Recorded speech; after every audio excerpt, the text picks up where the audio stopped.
Síndrome de Down. Aparentemente, casi todo el mundo sabe a lo que se hace referencia cuando se habla del síndrome de Down. Esta expresión evoca la imagen de niños de baja inteligencia, movimientos torpes, con una apariencia oriental de ojos achinados, cuyos rasgos faciales son de carácter mongoloide y han hecho que sean conocidos como mongólicos, término que hoy en día está siendo reemplazado por el síndrome de Down y la de trisonomía 21 por ser más apropiado. El síndrome de Down es la causa más frecuente de retraso mental. Se trata de una alteración cromosómica caracterizada por un exceso de material genético. Con el término síndrome, se quiere destacar que las personas afectadas presentan un conjunto de síntomas diversos, cognitivos, que pueden tener bajo nivel intelectual, fisonómicos, con ojos almendrados, nariz pequeña con una gran depresión en el tabique nasal, forma anormal de las orejas, entre otros, y médicos, por ejemplo, cardiopatías. El síndrome de Down fue descrito por primera vez en 1866 por el doctor John Langdon Down, que es a quien se le debe su nombre, aunque hasta 1959 no se conoció su causa. En ese año, el doctor Jerome descubrió que las personas con síndrome de Down tenían material genético extra, la mayoría de las veces un cromosoma 21 de más. De ahí que también se denomine trisonomía del par 21. El exceso de material genético origina un desequilibrio en distintos sistemas biológicos. Como cada cromosoma está implicado en el desarrollo de varios órganos, la alteración de uno de ellos afectará a varias funciones. Esto explica la diversidad de síntomas y características de las personas con síndrome de Down. Así, el retraso mental se explica porque afecta al desarrollo del sistema nervioso de manera especial del cerebro. Actualmente, el síndrome de Down no tiene cura. Sin embargo, si desde los primeros momentos de vida estos niños reciben una atención adecuada que abarque todos los aspectos relacionados con el desarrollo de las capacidades de cada uno de ellos, como aspectos cognitivos, psicomotrices, afectivos, educativos, sociales, se lograrán grandes mejoras en su bienestar y calidad. También en sus posibilidades de desenvolverse en la vida con autonomía. Esto es así porque el desarrollo cerebral no depende únicamente de factores genéticos, sino que también influyen los estímulos ambientales. Pese a lo que se pueda creer, no hay dos personas con síndrome de Down iguales. Cada una tiene su propia personalidad, sus sentimientos, capacidades y en ella se manifiestan de forma diferente las características de este síndrome.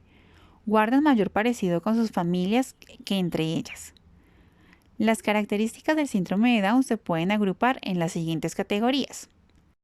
Primera categoría: características intelectuales y otros aspectos cognitivos. Empecemos con la inteligencia.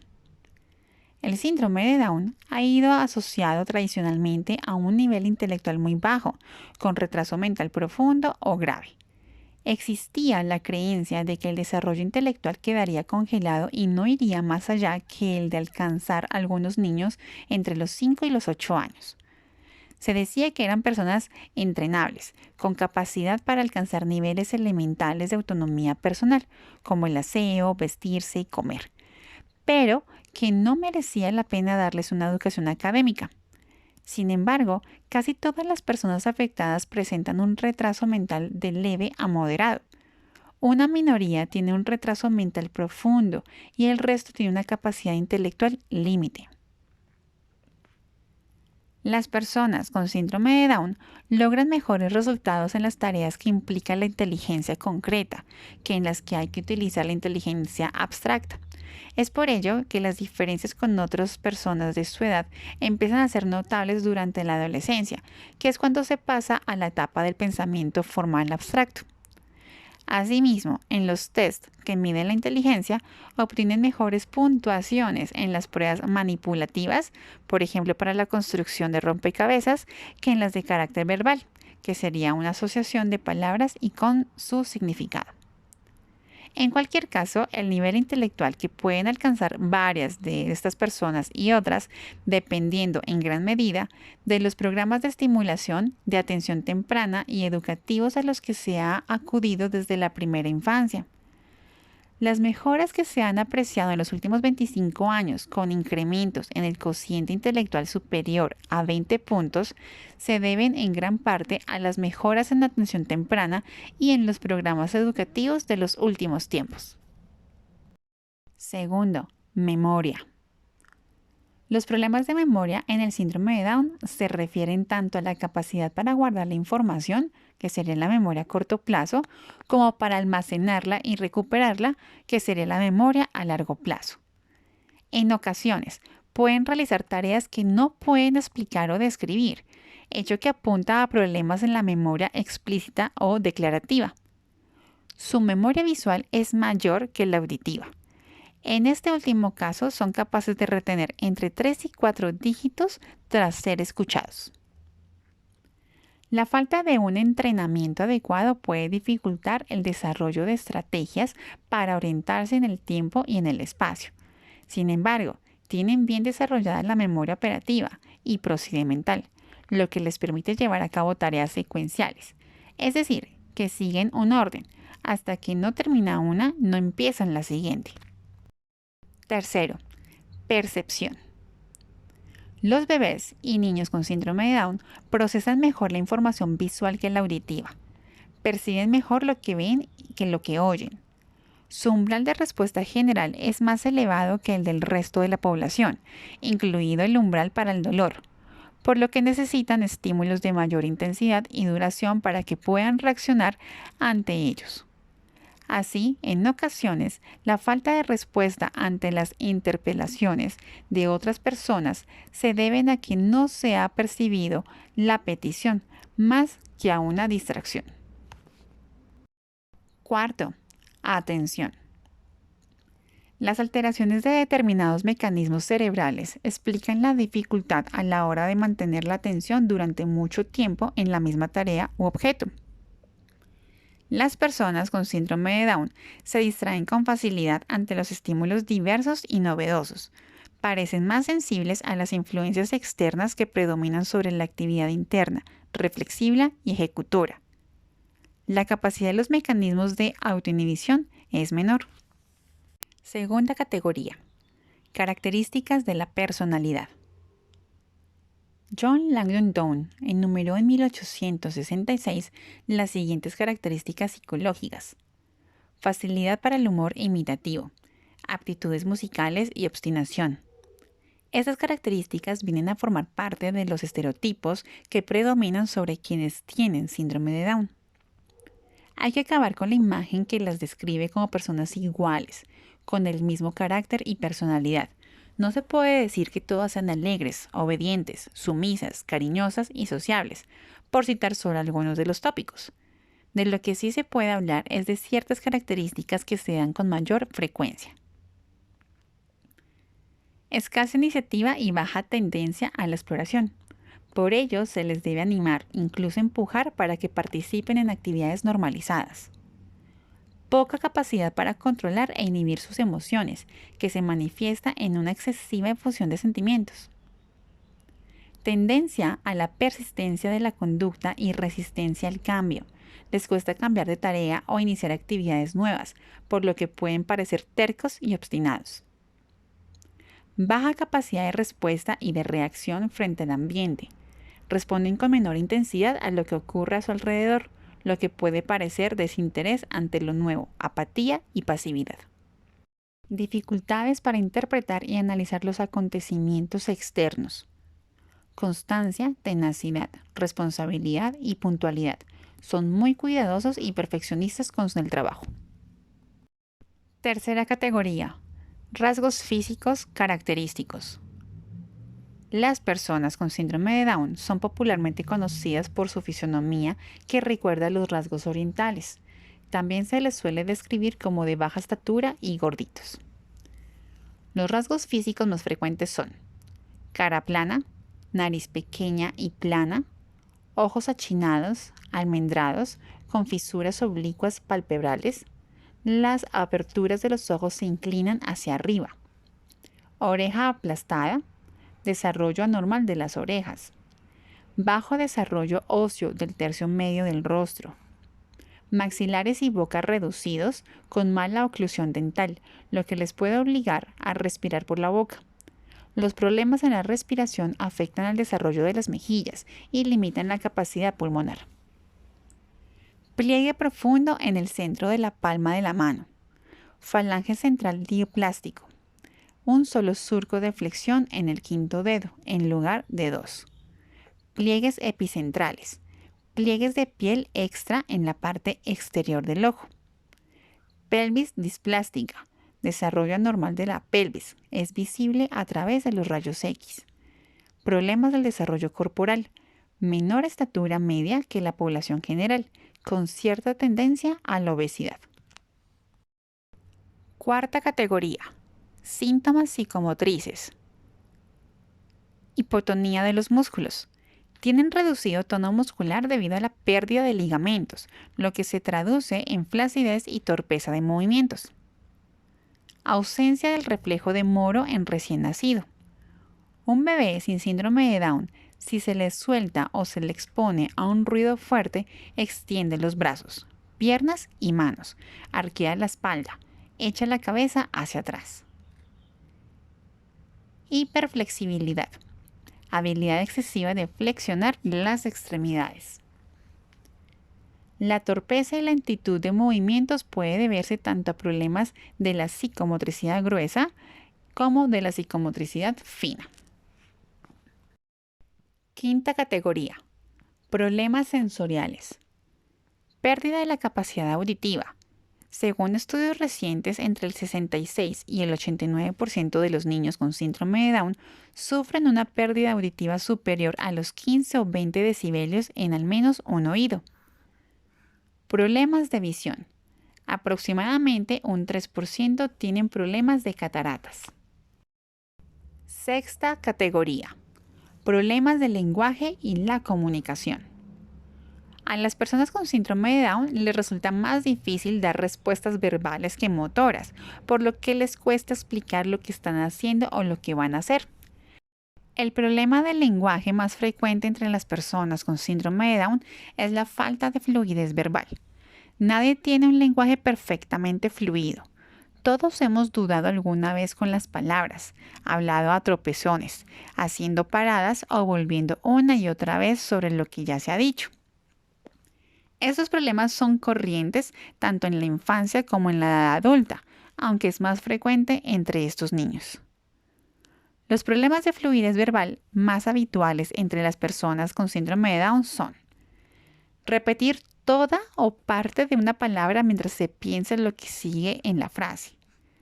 Largas pausas en la mitad de una frase hasta encontrar la palabra siguiente.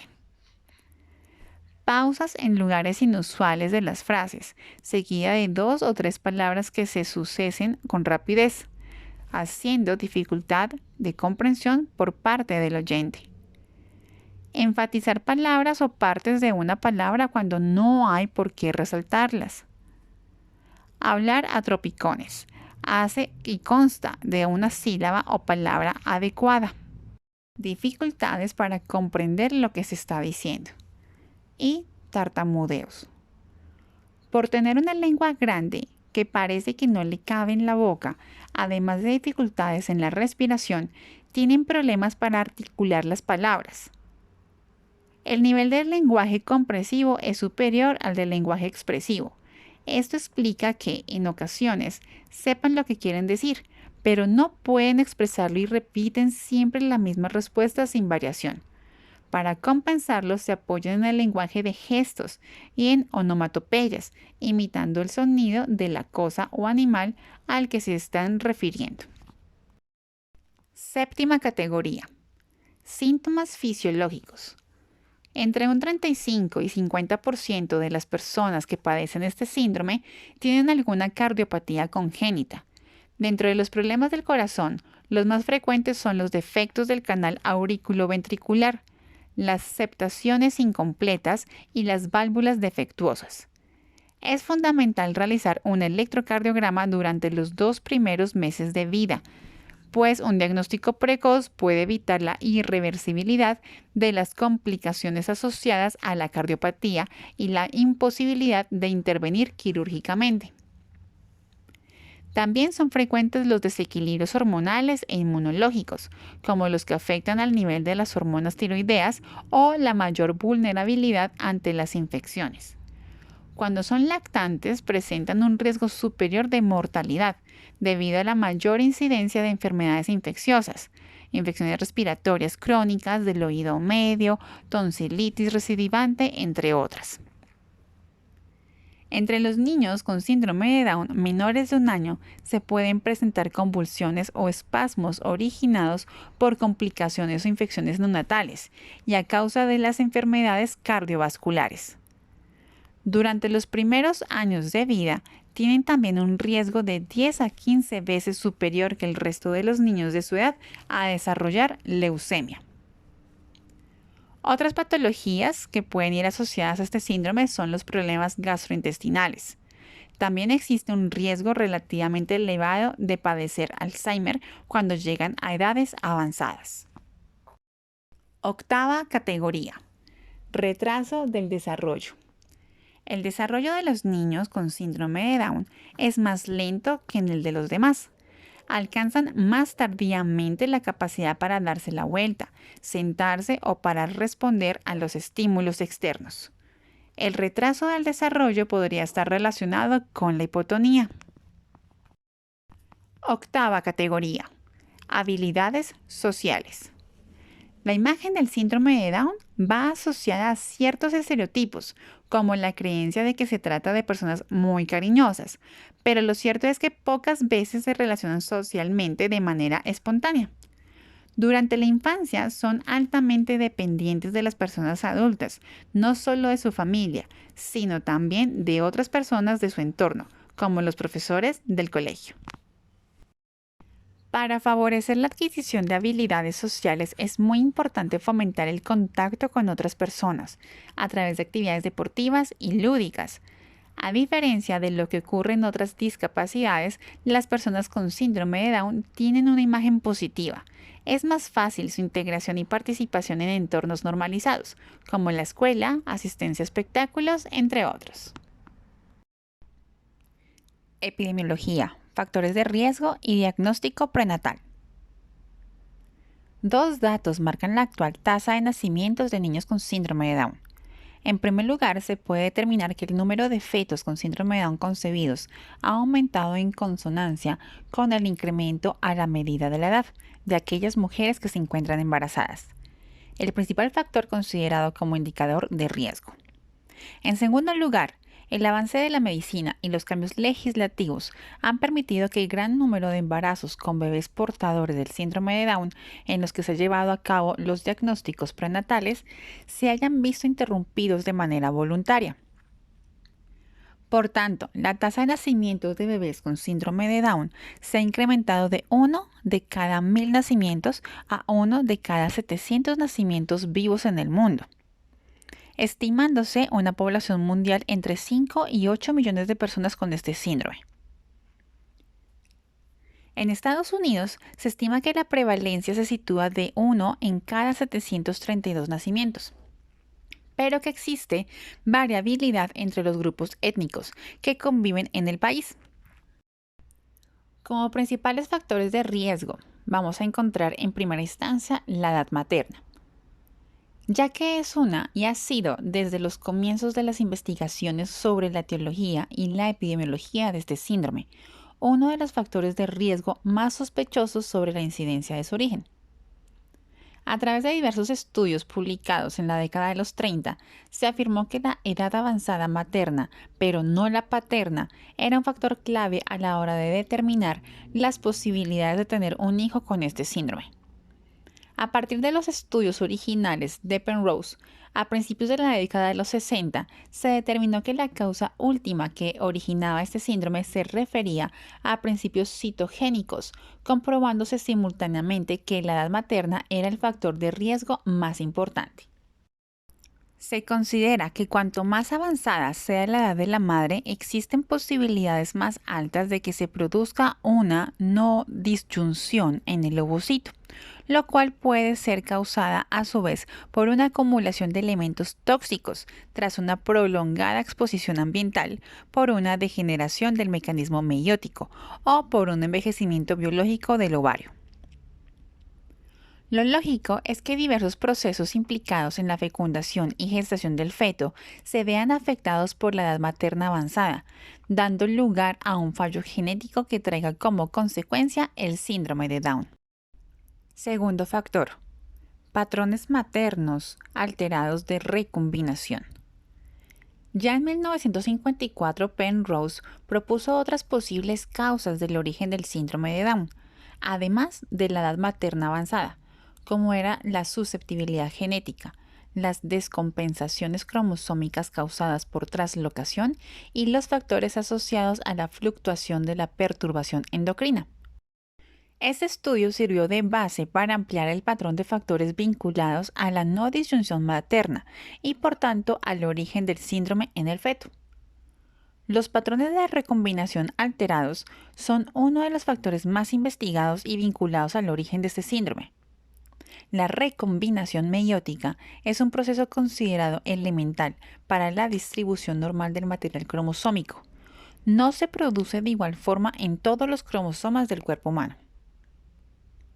Cuando se producen particularidades o alteraciones en dicho proceso, puede resultar un reparto anómalo del material genético, que puede conllevar en este caso a la formación de la trisomía 21.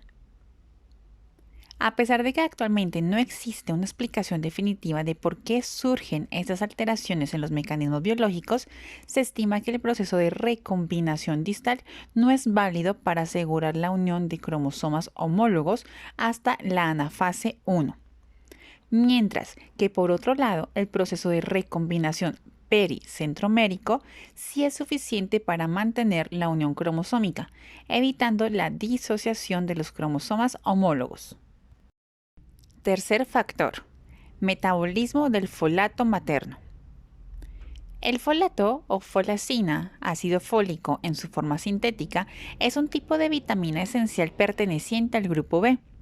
Su papel como transmisor de unidades de un solo átomo de carbono durante la síntesis de repercusores de ácidos nucleicos le otorga un papel fundamental durante los procesos de división celular, así como en el alcance de niveles adecuados de metilación del ADN. La tendencia investigadora cada vez le otorga una mayor importancia a la relación existente entre los nutrientes y la genética. En este caso, en el metabolismo materno del folato se han encontrado correlaciones evidentes entre dicho proceso metabólico y los indicadores moleculares de la irregularidad del genoma percibido en las madres de hijos con síndrome de Down. La ingesta de folato en niveles adecuados en la dieta materna durante la concepción y el embarazo, pero en especial la constatación de su correcto metabolismo, ayuda a disminuir el riesgo materno del síndrome de Down en el feto, por considerarse que la eficiencia de su metabolismo beneficia al proceso de asociación del par cromosómico 21 y evita las alteraciones epigenéticas durante el proceso de desarrollo embrionario. Cuarto, otros factores maternos de riesgo. A pesar de que los principales factores maternos de riesgo para este síndrome con mayor peso en la investigación científica actual son los mencionados anteriormente, se estima que el rol de otro tipo de variedad de caracteres personales y o medioambientales pueden actuar como importantes indicadores potenciales de riesgo. Por una parte, la presencia de obesidad en la madre puede suponer un riesgo para el nacimiento de un hijo con síndrome de Down, especialmente en comparación con mujeres con un índice de masa corporal situado entre los parámetros normales.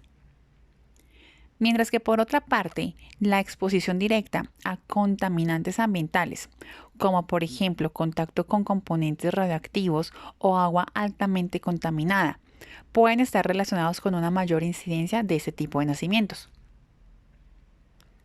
Asimismo, no solo el consumo de tabaco en sí mismo se encuentra relacionado con un mayor riesgo en el nacimiento, sino que madres que presentan hábitos de consumo de tabaco simultáneos a la utilización de anticonceptivos de corte oral muestran el séptuple de posibilidades a la hora de concebir un hijo con trisomía 21.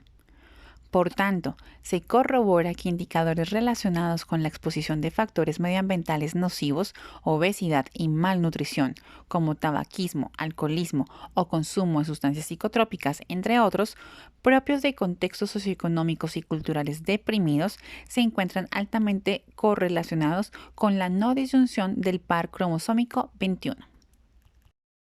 Quinto factor. Factores de riesgo paternos. Aunque la mayor parte de la investigación se encuentra centrada en los factores de riesgo maternos para dar la explicación al origen, actualmente están proliferando estudios relacionados con la indicación de riesgo paterno.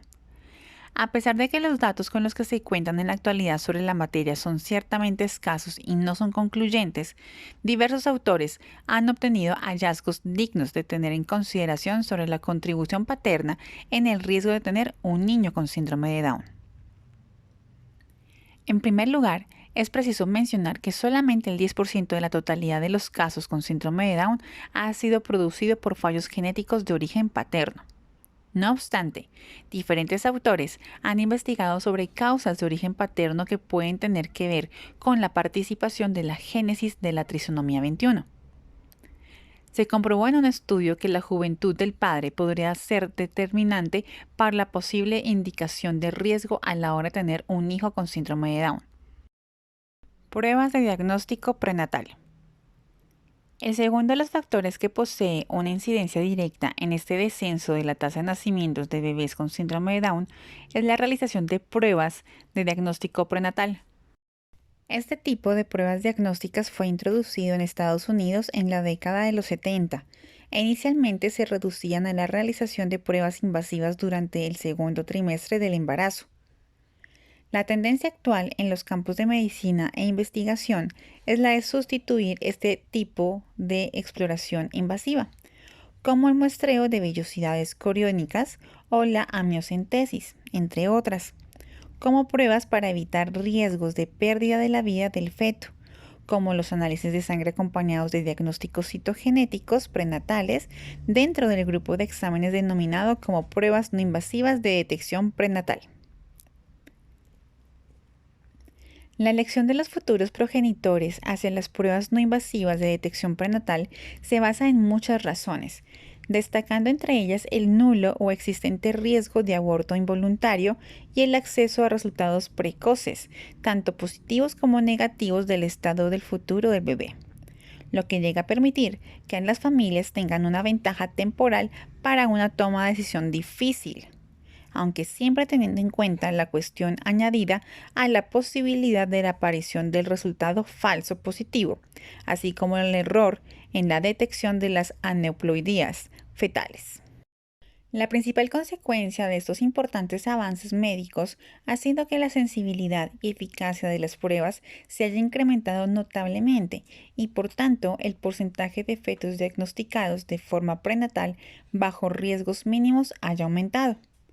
Asimismo, hay que tener en cuenta que la realización de pruebas esenciales de detección prenatal, como el ultrasonido o el análisis de suero materno, se suministran no solo en embarazos de riesgo, sino que forman parte del protocolo habitual de embarazos convencionales, relegando la administración de pruebas invasivas a las gestantes determinadas como de alto riesgo de aneuploidías o a los casos fetales con anomalías estructurales detectadas previamente mediante pruebas de ultrasonido. Dentro de las pruebas invasivas encontramos la amniocentesis. Esta prueba trata de una de las primeras técnicas de diagnóstico prenatal, desarrollada en la década de los años 70. La amniocentesis consiste en realizar en la cavidad amniótica materna una punción por vía abdominal, gracias a la cual se obtienen células fetales para su posterior análisis. Se realiza preferentemente entre la semana 15 y la semana 17 de gestación y conlleva aproximadamente el 1% de posibilidades de aborto, lesión fetal o infección materna. Biopsia de vellosidades coriónicas. Se trata de una técnica que surge posteriormente a la amniocentesis, a mediados de los años 70, y que consiste en analizar un fragmento del material placentario que ha sido obtenido previamente por vía vaginal o abdominal.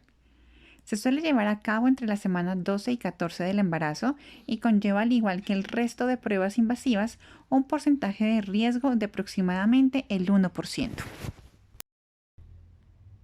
Cordocentesis. También conocida como prueba percutánea de muestra de sangre fetal del cordón umbilical. Se trata de una técnica empleada como último recurso y cuando es necesario un estudio directo al feto. La cordocentesis fue introducida en la práctica clínica por primera vez durante la década de los 80 y se lleva a cabo mediante la inserción de una aguja o punción en el cordón umbilical para tener de este modo acceso a la circulación sanguínea fetal, con la intención de realizar un estudio posterior del cariotipo embrionario. La cordocentesis se suele llevar a cabo a partir de las 18 semanas de embarazo y se emplea tanto para la diagnosis como para la terapia fetal. La tasa de riesgo de interrupción involuntaria del embarazo se sitúa entre el 1.3 y el 25% para gestaciones de fetos portadores de aquellas anomalías simples o múltiples, que constituyen como el factor más importante de riesgo de aborto involuntario en la punción de la arteria umbilical, dado que puede provocar posibles disfunciones cardíacas en el feto. Pruebas no invasivas. Diagnóstico prenatal en base a estudios ecográficos. Los estudios ecográficos forman parte de la rutina habitual del control clínico prenatal a los que se somete una mujer en el embarazo usual. Sin embargo, los marcadores ecográficos pueden aportar valiosa información de diagnóstico prenatal. En relación con la diagnosis del síndrome de Down, dos son los indicadores ecográficos a los que se presenta una mayor atención: las alteraciones en el sistema cardiovascular del feto y la medición del húmero y del fémur, a pesar de que la obtención de esos últimos datos ha visto reducido su valor como factor predictivo de un posible diagnóstico de síndrome de Down. Dentro de los estudios ecográficos realizados a través de técnicas de ultrasonido se encuentra el examen de translucencia nucal fetal, también conocido como examen de pliegue nucal. El examen de translucencia nucal fetal se desarrolló en la década de los 90 y utiliza la técnica del ultrasonido para analizar la medida del engrosamiento del pliegue de la nuca del feto y poder detectar de este modo la aparición de aneuploidías cromosómicas. La prueba se realiza entre las semanas 10 y 14 de gestación y se basa en la medición del grosor del pliegue nucal fetal, tratándose de una técnica indicadora de riesgo y no una prueba diagnóstica definitiva, por lo que son necesarias pruebas adicionales para corroborar el diagnóstico del bebé. En fetos en los que el grosor del pliegue nucal rebasa el percentil 95, la sensibilidad del test se sitúa aproximadamente en el 75%, presentando un 5% de posibilidades de falso positivo. Pruebas de análisis del suero materno. A pesar de que popularmente son conocidas como pruebas de diagnóstico prenatal, realmente se trata de un conjunto de pruebas de análisis de riesgo introducido durante la década de los 80 y no de diagnóstico prenatal, ya que su propósito consiste en analizar los marcadores séricos vinculados a las trisonomías más comunes. Estas trisonomías pueden ser la 13, 18 o 21, u otro tipo de anomalías cromosómicas. El análisis se realiza entre la semana 11 y 14 de gestación, o entre la 15 y la 20, o incluso en ambos puntos, para analizar los marcadores séricos, llegando a alcanzar una tasa del 90% en la detección del síndrome de Down, acompañada de un 5% de posibilidades de un resultado falso positivo. Este tipo de prueba suele estar acompañada de la realización de un examen de ultrasonido que incluye la medición del pliegue nucal fetal. Existen 4 tipos de pruebas dependiendo de los marcadores utilizados. El primero, durante el primer trimestre de embarazo, o sea, entre la semana 11 y 14, se realiza el test de doble marcador, mediante el cual se analizan los niveles de proteína plasmática en suero materno y de gonadotropina coriónica humana. Un mayor nivel de gonadotropina libre combinada con una disminución de la proteína plasmática sugiere un mayor riesgo de aparición para el síndrome de Down.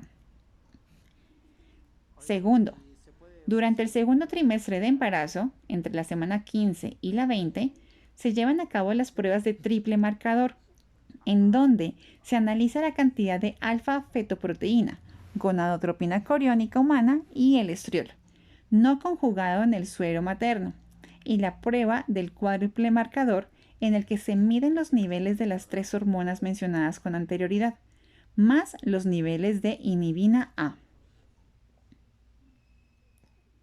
Tercero, pruebas de análisis de ADN fetal. Se trata del tipo de prueba más revolucionaria y novedosa para la detención de la trisonomía 13, 18 y 21 y las aneuploidías de los cromosomas sexuales. Esta se inicia y se extiende a mayor medida en Estados Unidos que en el resto del mundo, aunque la tendencia general de la medicina actual es que sea considerada como una de las pruebas claves de detección de aneuploidías fetales. El origen de la prueba se fundamenta en el hallazgo de 1997 de que una significativa proporción de fragmentos de células libres del ADN del plasma materno son de origen fetal.